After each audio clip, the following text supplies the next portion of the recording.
Out here in Burnet, Texas, there's a little shop on the square called South of Here Co.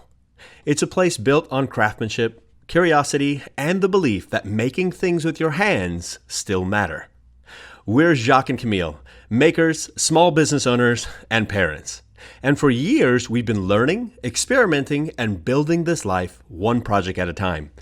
From leatherwork and candles to the artists and makers who fill these shelves, this shop has become a home for creativity and community.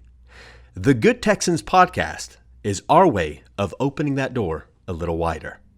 We'll share the adventure of building this business, the projects we are working on, the skills we've learned along the way, and the incredible people we get to meet who make this place special. Whether you're a maker, a small business owner, or just someone curious about learning something new, you're welcome here at the Good Texans Podcast.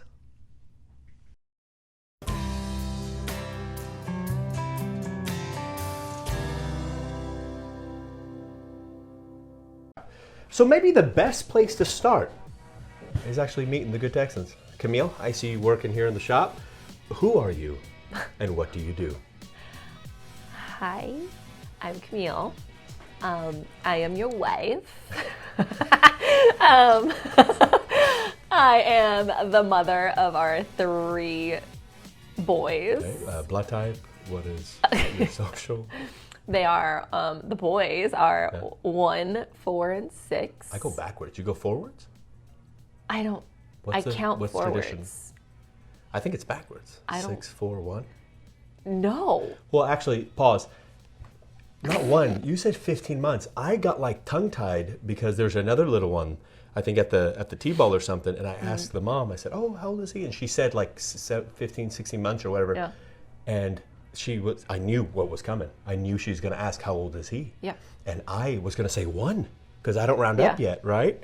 But then I had to do math real quick to say 15 months. He's 16 months. Oh, and I got that wrong. Come on. No. Okay, sorry. It's fine. I think by like the 3rd one, I've also kind of noticed that too. But like our 3rd kid, I kind of stopped counting in months. Like with Owen, it was like he's 19 months, 20 months. And with Luke, we didn't see anybody because it was COVID. Yeah. And now with Noah, I'm like, he's a year. Yeah, I say a year. And I'm going to round up soon because he's almost a year and a half. I think people are just interested because he's already walking and talking. Oh, yeah. And that's why people are wondering, like, how old is he? Okay, so. Runs the shop. Yes, we introduced that we're going to be doing a podcast, and we're thinking a weekly podcast, but oh my goodness, we had one topic, and that's an introduction today, and we're already getting a little off topic. Already off topic. So I think this is just the way it's going to go. So yeah, if y'all want to be a part of it, let us know. But, so Camille. Yes. You are a mother. Yes. You are a wife. My wife. You're also, you do something here at the shop. What do you do at the shop? Stop. I don't know. I don't know why it's so complicated to say. It's because we have a shop, right? Yep. And so it's an artisan retail shop. Yep. But what's different is we make the things in the shop too. Yeah. So it's like a twofer. Well, for those who are not just listening into the podcast, but we'll also have it available on YouTube, let me describe from the front door walking back, so maybe I can interlace some videos there. Okay. Right? Yeah. Walking through our doors, before our doors, we have a beautiful stagecoach out there, and it's provided by a sponsor of ours. He's the building owner. He's super nice. This is a sponsor. I know, but he said he owns it. I know, but he said you want to use it, and we said, oh, that would be awesome. Yeah. So starting with the stagecoach outside and the awesome open and close sign, you go through the doors, and up front, our main retail space up front is a beautiful area where we get to showcase not just the products and the art that we create in our workshop, our leather, our candles and scents. So we have room sprays and now perfume rollers as well.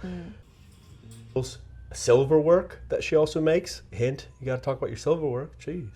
But also, it's a place where we get to showcase local artisans. We have so many great friends, and I guess we'll get into sort of how we started the brick and mortar, because a lot had to do with our friends that we've been doing markets with for the last 5+ years. But up front, we get to showcase our artists, and then it doesn't stop there. We're not even going to talk about the backyard. We're just going to talk about the workshop. Then when you go through these double doors towards the back room, French doors. I didn't ask. Well, I mean, but that's what it's called. Okay. I know the Dutch door is like the one thing, and then the French doors are two things. Yes. What's the South African door? You don't have doors. We don't have doors. Just kidding. Now we have doors. That's really mean. Wow. Okay. But when you come through the double doors, the barn doors, we have our workshop. And what's super cool about our workshop, we get to make everything back here. There is sessions where we make custom candle orders. There are sessions where we make our room sprays here. You have your silversmith bench over there. Yes. Leather goods. And what makes also, I think I've said extra special 10 times, but it's absolutely true. We also open this up to the community for workshop events. I mean, we have some great artists that are coming in monthly now, particularly Kayla, shout out, from Desert Door. Desert Willow. I said Desert Door. We like Desert Door. So tall. Check them out. They're good. But Desert Willow Stained Glass. Oh my gosh. I know. First What sponsor. a mess. I know. It's an absolute Such mess. a mess. But she teaches stained glass every single month, and it is so much fun. Yeah. But what were you talking about? I don't know. You asked me what I did. Oh yeah, and then I was you gonna walked us do the through. video thing. Oh, well, keep going, honey. What else do you do here? That's pretty much what I feel like it is. Okay. There's a lot. I feel like I can talk about our artists that are in the shop more than I can talk about myself. But I do. I make leather stuff, products. I make She's an artist. Well, I tool leather. And so I put the art on it. Cool. And then I do some silversmithing. And then obviously like I do a ton of like the Instagram, social media, all that content and Maybe collaborations. we should talk about each other because you undersell yourself a lot. I mean, the art that you do, I wish I was like a quarter, a tenth of the artist that you are, Camille. There's situations where I'll probably hyper overlay this as well, but a customer came in, wants something specific, like for what you're working on now, right? Yes. And you take an image or a description that they give you, and you set it up, draw it first of all, and set it up and carve it into a piece of leather. Then after you carve, you tool, and we'll talk about tooling a lot more when we start this, but you basically make into this 3D art piece, and then you're not done. Then there's the painting or the dyeing and I don't even know what it's called. You can probably talk about all the processes and things.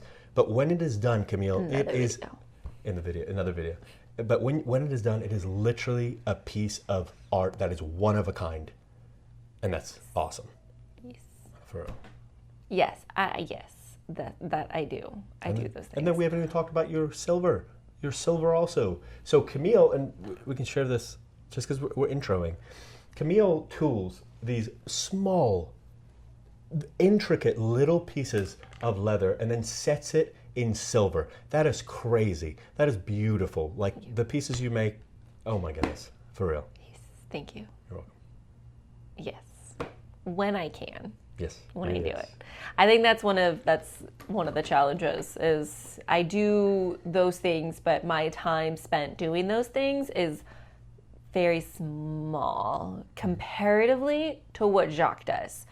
I'm like looking at all the cameras, like cut and cut and cut and cut and cut. But compared to like what you do, in addition to your like full-time job, which is actually with H-E-B, which I don't think most people know. Yeah. I tell everybody. Well, I know you tell everybody. I tell everybody too. Yeah. But I think like they just assume because like our floor is stocked, like our, and we are here and, we try and be present, especially like in workshops and stuff. Like they just assume that you do this full time and you do. Yeah, well, I try. So you are superhuman. No. Our weeks look a little bit different, right? So I'm with H-E-B, and I've been with H-E-B for 17 years, and oh my goodness, if I start talking about H-E-B, I'm never going to stop because let's just say I drank the Kool-Aid, and y'all in Texas, you probably also hopefully drank the Kool-Aid for H-E-B. But how my typical week looks is it's a Monday through Friday It's a Monday through Friday position right now. It pays the big bills. Yeah, Monday through Friday position right now. It's a hybrid position. So yes, I do have a cubicle of sorts or a designation in San Antonio, but I get to work from stores. I get to work from a tech hub that we have here in Central Texas. And what makes it super cool is what I do there and what I've done. But again, I don't want to get into that. My week typically looks Monday through Friday. I'm working at H-E-B. different locations. But in the evening of most nights, and we haven't figured out, I don't go every night to the shop, but some of the nights, from after putting the kids to bed, if everything looks good, from about 9 to 12, sometimes a little bit later if there's a custom order or something like that, then I get to spend some time at the shop. And that's when I get to create a little bit more. And then weekend hits, and Saturday's my day. So Saturday, if y'all are ever in town, swing on by the shop, because Saturday, Owen, our biggest boy, he comes with me to the shop, and for the most part, he works it. He works the shop. I give him tasks to do. We clean a lot, and we also always try to make something every Saturday that we're here. So if that's a belt, if that's a bracelet, if he just wants to paint something, help with candles, he does that also. But Saturdays is a very, very, very productive day for us. And then Sunday's family day. So we're not open Sunday, and then you're not open Monday and Tuesday as well. Right, we're small town. Small town. And I feel like Mondays and Tuesdays they're pretty low key. Yep. So I mean, we'll be around. I have, the two other little dudes attached to me on those days. Yeah. But it's kind of nice to just that's my house day. Yeah. Kind of. I try. So that's a little bit about us. Well, I think I talked about myself. I feel like I did. But you're from South Africa. I think well, I don't know. Well, no, I know, but I don't know if someone would be offended because when I was there's no doors in South Africa. Oh, okay. I was you can say that. You can say that, yes. But I'm originally from South Africa, but I guess we can explain sort of where the name came from, because the name was your idea. Oh my goodness, I loved it from the beginning. Hated it. Okay. I remember that day. Can I tell the day? Oh, yeah, okay. Okay, so not maybe we can expand if ever we do a podcast or something with Owen, we can expand more on his birth story and all that kind of craziness. But going to where the name came from before it was south of here, it was Jacques Old Fashioned. Yeah. And that was because Jacques was on his own adventure, because he's a man of many projects and many talents. You didn't hit Jacques of all trades? You didn't think of that? What did I just say? A man with many talents. You set yourself up. I was like, oh, she's going to say the Jacques of all trades. My Jacques of all trades. does not work. That's why I love you. You don't think normal. You're no. You're special. No, my brain does not work that quick. I used to be witty. You are witty. You're super witty. Not anymore. My brain's too slow. Okay, get back on track. Back on track. It used to be Jacques Old Fashioned because you were a Jacques of all trades and old trades. You used to make beard oil, and then you started making candles because you I liked the way the beard oil smelled, and you started putting them into candles, and then you were selling them as candles, and it was really successful. The Etsy that we have, it's primarily that. It's primarily that. So anyway, so you were Jacques Old Fashioned. And then we had Owen. You got into leather, and I was for another day. Yeah, I was postpartum, so I didn't really get into leather at the time. But then I slowly became inducted into it, and you were like, "Okay, if we're gonna do this together now," because then we were selling women's jewelry, and we kind of were like, maybe we needed something that wasn't just all about Jacques. Oh, yeah. Yep. And so we were sitting at the table with your mom. Yeah, and I was supportive from the get-go. Okay, end episode. No, and then I suggested south of here. And you were like, oh, what?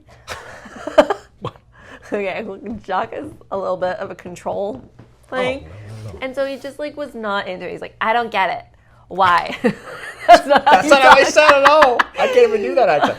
I don't get it. Wow. That's how you sounded in my brain, because you were so against it. But my explanation for it was literally Jacques from South Africa. I was born in Southern California, but together we grew up in Brownsville, Texas. So we grew up in the Rio Grande Valley. 956. And I was because we wanted something to be okay, what is our inspiration? Well, our inspiration is where we're from, and we're from very unique places. Yeah. And so it just made sense that it, to me, was it's our southern roots. And so when people ask us, where are you from? It's always south of here. And I've always said that, even since I don't know, when I moved out to California to go to school, and like then I lived in Florida, you know, so it's always south of here, and then Jock's even like from further freaking south, and literally South Africa. Yeah. So it just made sense. It grew on him. His mom loved it from the get-go. She was like, oh my God, love it, but she loves everything. Love it. She's 100% supportive of it. Literally everything. But at least like I'm so committed now. Like it was great. I wish I loved it from the start. It does make sense. And once we tell the story, if you guys stick around and you listen to it long enough, then you and our whole like the branding and Primo, we got to shout him out, Mason, right? Yeah. He did phenomenal, because another part of our logo, and you'll see it throughout, is the cactus flower, right? The cactus with the flower that's blossoming. And I just love that because, and we can get into that a little bit later in another episode, but the big thing about the cactus flower is it's in the desert. It is in the worst conditions. It's in hot heat, just brutal conditions. Harsh, brutal, harsh conditions, but it still blooms. And I just love that bloom where you are, you know, even if you're in the toughest of situations, find the positive, and bloom. So. Well, that's was the whole point with Owen. I know. We'll get into that. Okay. I know. But like, we got to wrap this up. It's a hook.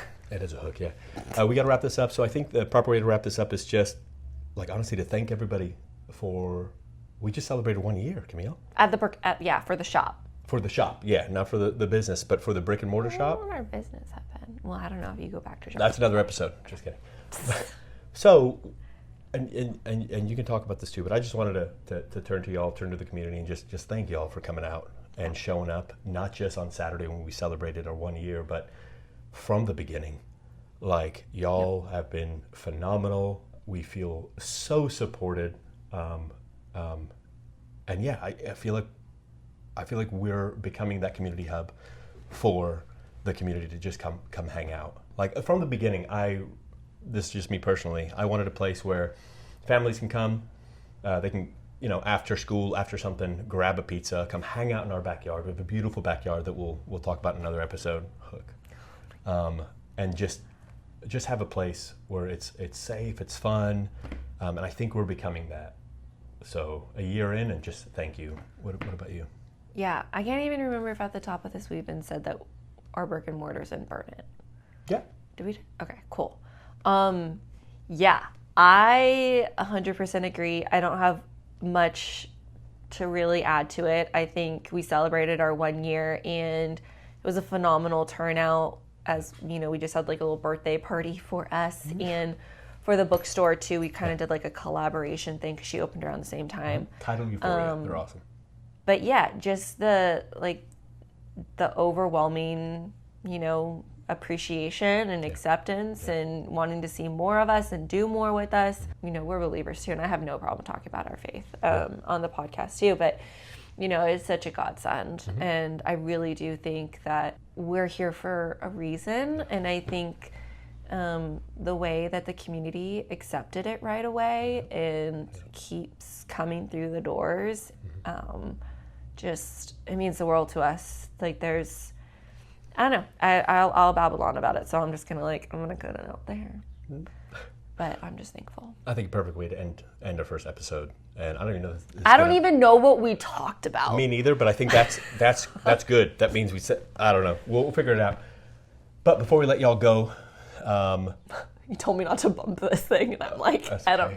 One thing, it doesn't matter. It's just like a point to know that if you're over that, then you're out of the frame, and then I'd have to do some movie magic and maybe AI your arm in or something. But before we go, just let you know how these podcasts are going to look. We're hoping for weekly, and we're hoping it's not just this. We are going to be set up for teaching, for doing exactly what we're trying to do in the workshop. We're going to show you, techniques. We're going to show you everything. We do a lot. We do a lot. So these podcasts are going to be awesome. Some of them are going to be more visual than audible. I mean, we can do the ASMR stuff, and I can attach a mic onto like a tool and hit stuff. But we're going to be making things, teaching you all about the different leather, teaching you different techniques, teaching you. I was joking about that, by the way. I don't even know if it's teaching as much as it is just following along in what we do, because I think people ask, what are you doing? I know. All the time. Like, how were you doing it? But heck yeah. But yeah, happy to teach it too. I love it. Maybe you'll learn something in it. Oh, you will. You're working on a bunch of stuff. I'm not even showing the table because you're working on a ton of stuff. But yeah, we appreciate y'all. And yeah, that's it from the Good Texans today. Bye. Yeah? Bye. Bye.